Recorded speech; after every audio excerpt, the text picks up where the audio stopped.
Halo Pak D Lover, ketemu lagi ya sama Pak D. Dan seperti biasa, kali ini Pak D bakal mendongeng sebuah alur cerita dari film-film yang kalian request. Dan untuk hari ini requestan datang dari teman kita berikut ini. Dia merequest sebuah film yang berjudul Boarding House. Film ini adalah salah satu film busuk yang gak ada faedahnya ya, yang menceritakan tentang sebuah kos-kosan laknat yang semua isi penghuninya itu sangean ya. Dan udah gitu aja, kayaknya sih udah cukup jelas ya. Ya wes lah, langsung saja kita masuk ke review. Silakan klik dulu tombol subscribe-nya, klik kalau sudah silakan duduk yang manis, jejer yang rapi, buang dulu sempak kalian, bebaskan burung kalian, dan Pak D puter intro nih Pak D.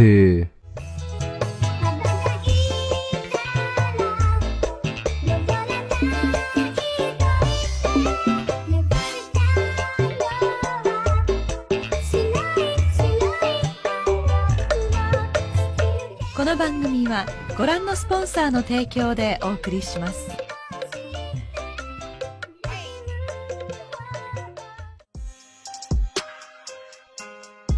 Film ini dimulai dengan seorang cowok yang merupakan tokoh utama kita yang bernama Yoon Gi.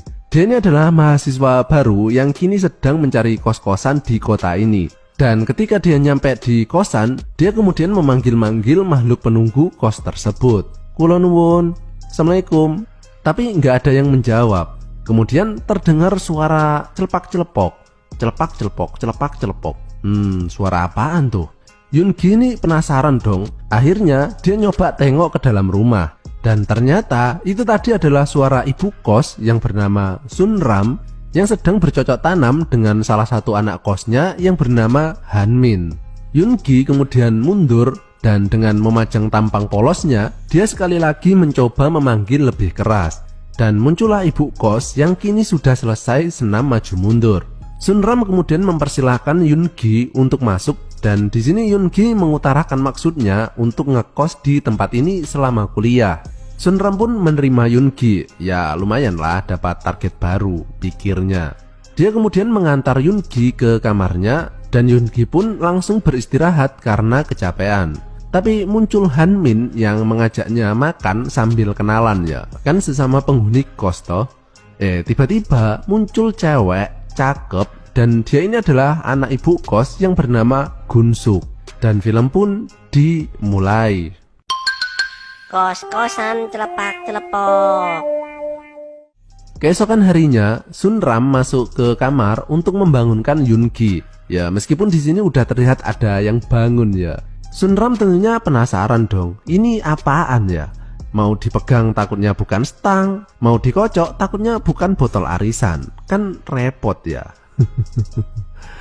Yoon Gi kemudian bergegas untuk berangkat kuliah, dan Sun Ram ini malah ngasih bekal ke Yoon Gi. Enak bener loh kalau ada kosan kayak gini ya. Sepulang kuliah, Yoon Gi ini hangout bareng teman-temannya sambil cerita tentang bu kos dan anaknya. Mereka bilang kalau emang ceweknya gatel, ya langsung sikat aja lur. Yoon Gi kemudian pulang, tapi karena kebanyakan minum beras kentur, dia ini jadi teler ya, dan ngelele di jalan. Untung saja muncul Gun Suk yang kemudian membantunya untuk masuk ke dalam kosan.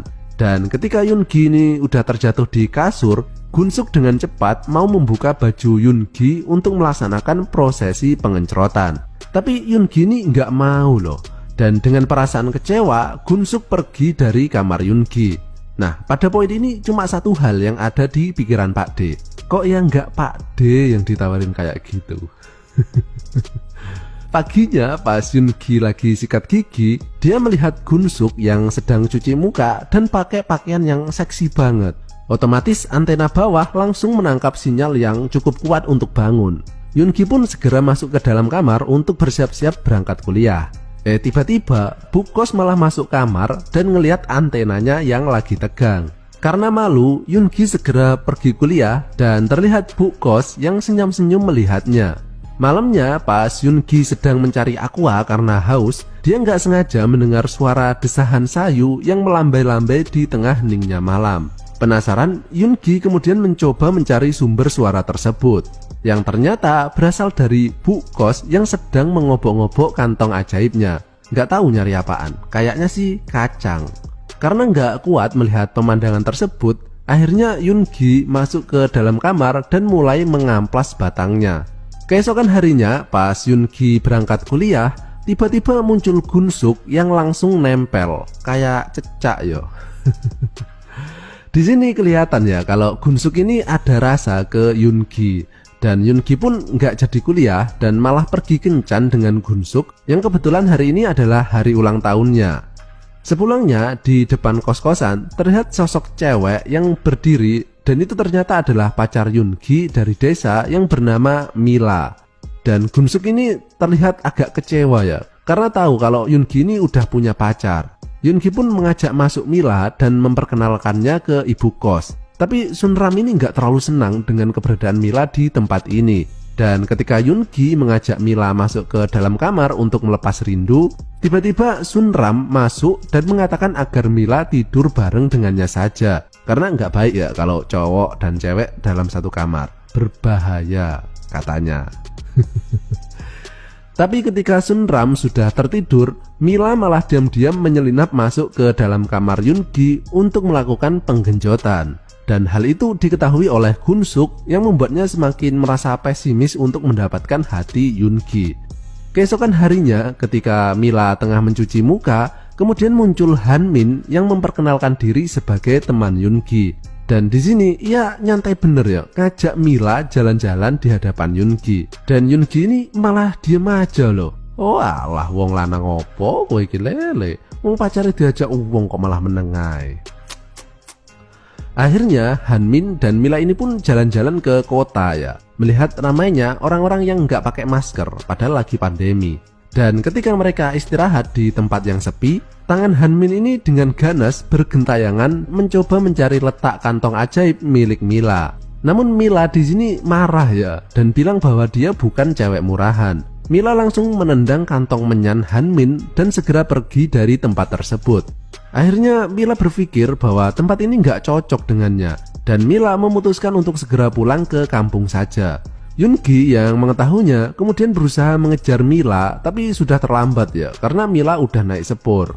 Keesokan harinya pas Yoongi sedang browsing-browsing video Mama Gempi, muncul ibu kos yang mengantar makanan ke kamarnya. Di sini Sunram mencoba menggodanya dengan menyuapinya.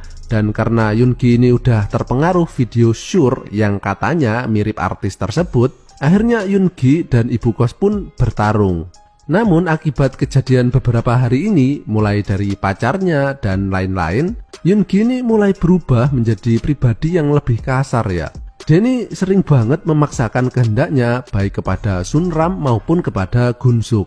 Tapi kemudian dia sadar ya bahwa kos-kosan laknat ini sedikit demi sedikit telah merubah jalan ninjanya. Akhirnya Yoongi ini pun memutuskan untuk keluar dari kosan ini dan kembali saja ke kampung untuk jadi petani. Sehingga dia bisa bercocok tanam dengan pacarnya setiap hari. Dan film pun berakhir.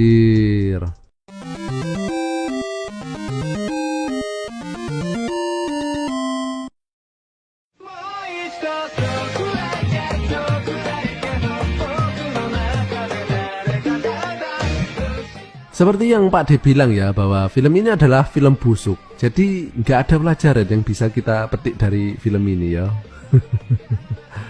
Ya wes lah, cukup sekian. Dan jika kalian masih pengen mendengarkan suara Pak D, kalian bisa melakukannya dengan cara mengklik salah satu video yang muncul di layar kalian saat ini.